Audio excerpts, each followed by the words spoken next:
Merci Antoine. Bonjour à vous tous. Ça fait toujours plaisir de vous revoir chaque année, 3 fois de suite. Je ne suis pas sûr de revenir l'année prochaine. Comment ça va? Tu dis ça chaque année. Si vous m'invitez, ça sera avec plaisir, parce que j'aime toujours faire la promotion du FLOC, notre apéritif national. 1986, à cette époque, Apple change sa politique et abandonne l'Apple II. Et ça a été terrible pour nous à Froggy Software, puisqu'on avait basé toute notre activité sur la publication de jeux sur l'Apple II. On était des fous de cette machine avec Fabrice Gilles, qui aujourd'hui vit aux États-Unis et avec qui je suis toujours en relation. Et on était très très déçus de l'arrivée du Macintosh, parce que le Macintosh n'était pas une machine de jeu. Le Macintosh valait 25 000 francs. Le Macintosh était en noir et blanc avec un tout petit écran. Et pour nous, ça a été un sacré coup dur. On a quand même fait 2 jeux sur le Macintosh, qui sont La Crapule et Canal Meurtre, avec des dessins de Jean Solé. Toujours dans cet esprit de dire qu'il ne fallait pas laisser l'informatique aux seuls techniciens, mais qu'il fallait essayer d'y amener un petit côté littéraire. Et donc La Crapule, c'est un petit peu inspiré des œuvres d'Agatha Christie, de mettre ou du Cluedo, peut-être tout simplement, ces jeux où il faut résoudre une énigme policière. Voilà, donc c'était vraiment inspiré par ça. Le problème, c'est qu'on ne pouvait plus programmer le Macintosh comme on programmait l'Apple II, parce que l'Apple II, on avait fait toute notre éducation en apprenant à faire du 6502, pardon, et donc tout était en langage machine. Sur le Macintosh, ça devenait très difficile de faire du langage machine, les pages étaient plus gérées en accès direct. Vous tous qui êtes programmeurs, vous savez ce que ça veut dire à l'époque, pour adresser une page de l'Apple II, c'était facile, on disait allume un point, telle couleur, il y avait des ROR et des rôles qu'on utilisait, on était assez rompu à cette technique, qui est une technique un petit peu difficile à apprendre, mais pas tant que ça. Quand on est passé du 6502, alors je ne sais plus comment, c'était combien, de 38 000, de 68 000 de chez Motorola, donc ça ne devenait plus possible, il y avait des pointeurs, c'était hyper compliqué. Donc à cette époque-là, Philippe Kahn, que certains d'entre vous ont connu, a sorti un Turbo Pascal pour le Macintosh, et donc on a vu qu'on pouvait faire de la programmation en Turbo Pascal. Donc j'ai programmé ce jeu, la Crapule, en Turbo Pascal avec... J'étais un peu déçu avec une certaine déception, puis surtout l'impression de retomber, comme dans le Vampire Fou, où j'avais fait la programmation en basique, donc de retomber à un programme qui était presque vulgaire, parce que c'était quand même assez noble de programmer en 6502, ça l'était beaucoup moins en Turbo Pascal. Bon, malgré tout, il y avait une phase de compilation, et ça donnait ça. Alors, on a sorti 2 jeux sur le Macintosh, et puis après, on a arrêté, on a fermé Froggy Software, donc je suis parti sur mon travail de journaliste, et j'ai commencé à travailler comme journaliste, et ça a duré un certain nombre d'années.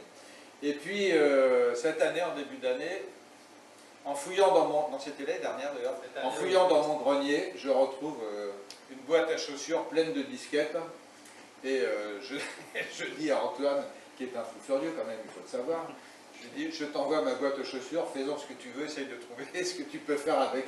Et alors dans ces disquettes, il y avait de tout, quoi. Il y avait les comptes de Froggy Software, il y avait des ventes des logiciels de l'époque, et entre autres, il dit, ah, bah, je suis tombé sur le code source de la Crapule, le code source de la Crapule de 1986. Vous imaginez qu'en 2016, j'y pensais même plus, quoi.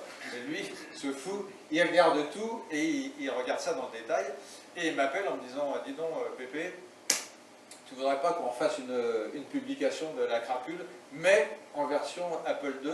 D'ailleurs, j'en ai déjà fait la traduction. L'adaptation pour l'Apple II, c'est complètement fou, quoi. Complètement fou.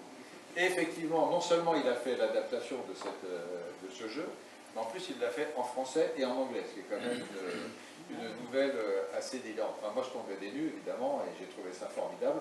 On l'avait fait, vous vous rappelez, l'année dernière, on avait fait la publication d'un petit jeu qui s'appelle Zephyr, mais qui était une republication d'un jeu qui avait été lui-même programmé pour l'Apple II. Voilà, donc la sortie de la Crapule, cette sortie de la Crapule adaptée pour l'Apple II, c'est vraiment un nouveau jeu pour l'Apple qui n'existait pas à l'époque et qui date quand même de 1987, qui a été conçu en 1987.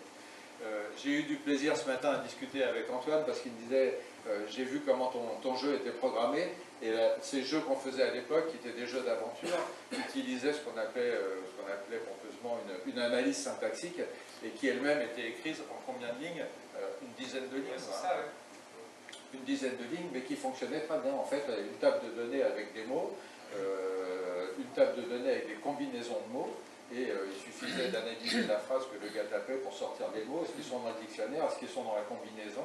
Et si oui, hop, ils vont sur telle réponse. Alors après, il suffisait de remplir la base de données en imaginant ce que les joueurs comment ils allaient se comporter, le genre de réponse qu'ils allaient donner.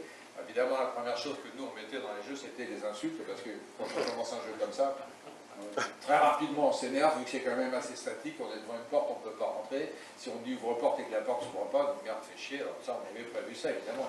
Et l'ordinateur répondait à toutes sortes d'insultes. Donc il y avait une belle base de données de gros mots dedans, ce qui est assez rigolo. En même temps, c'était une façon d'amener de l'humour, parce que on a toujours eu, à l'époque, enfin moi en tout cas, j'avais toujours eu le souci de dire il faut qu'on s'amuse aussi avec ça, que ça soit quelque chose de rigolo. Voilà. Donc aujourd'hui, oui, question. Est-ce que l'adaptation moderne, en fin de compte, a aussi permis de moderniser le vocabulaire des expressions grossières? Alors aujourd'hui, tel qu'il est conçu, on pourrait enrichir la base de données. En fait, ça serait uniquement le fait d'enrichir la base de données. Hein. Les mots il y a un ID par mot, et ensuite on met des combinaisons d'ID pour dire, voilà, comme tu disais, je veux entrer dans la maison. S'il trouve veut entrer maison, il regarde si cette combinaison a été prévue et quelle réponse est faite. Donc on peut faire gonfler la base de données de sorte qu'on amènerait un peu plus d'intelligence au jeu et le rendre un peu plus étoffé. Mais il y en a déjà pas mal, hein. Il y a quand même un nombre de... tripoté, l'index 99 qui est tous les gros mots est quand même une entrée assez importante. Tu as appris les choses? Oui, il y a des mots que j'ai cherchés, parce que quand j'ai fait la traduction en anglais, là j'avoue que certains, j'étais un peu perturbé. Il fallait chercher. Vous avez tout le tableau des insultes des années 80. Oui. Voilà, donc je voulais rendre hommage à Antoine, parce qu'en fait, si cette chose existe, c'est grâce à lui. Je dis qu'Antoine est un fou furieux, mais des fous furieux comme ça, on les aime. Et donc, je vous remercie de l'applaudir, parce que c'est grâce à lui.